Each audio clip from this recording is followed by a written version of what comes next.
En verano, luciérnagas y estrellas te saludan. El otoño con su viento te destapa y te desnuda. Luego el invierno pareciera que te ensaña con su temporal. Cortas la alegría y te llega con gladiolos la amable primaveral. Inspiras tristeza, temor y frialdad.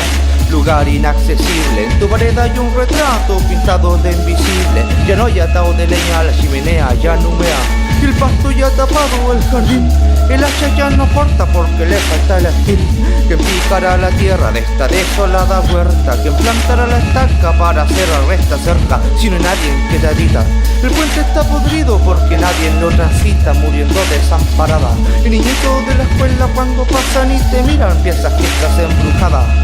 Son maderas clavadas de una puebla abandonada ya en la loma, y una casita donde recibía palomas, más barros, vegas, pantanos, allí donde moraba un chachay anciano. Son maderas clavadas de una puebla abandonada ya en la loma, y una casita donde recibía palomas, más barros, vegas, pantanos, allí donde moraba un chachay anciano. Golpe tras golpes, vientos del norte, brisas muy libres, quebrado el recuerdo del espejo con amarras muy sensibles. El sitio del olvido y abandono, sin voces hacia el eco donde rebotaba el tono. Ni chiflidos, ni silbidos, ni burlas, ni carcajadas. Ratones y culebras telarañas, los ocupas de la pobre mencionada. Vivienda más cruda no puede haber, también sorda y muda a la vista desaparecer.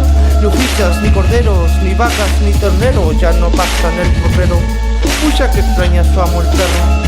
Será la karma que ha traído en consecuencia la ausencia de esta nula humana presencia, porque finada la esperanza ya no creo que venga. El viejo ya se fue con su originaria lengua, quedando descuidada la pasada con murras y aliegas. El camino donde tanto caminaba cuando iba hacia la costa cerca de Barrosalana.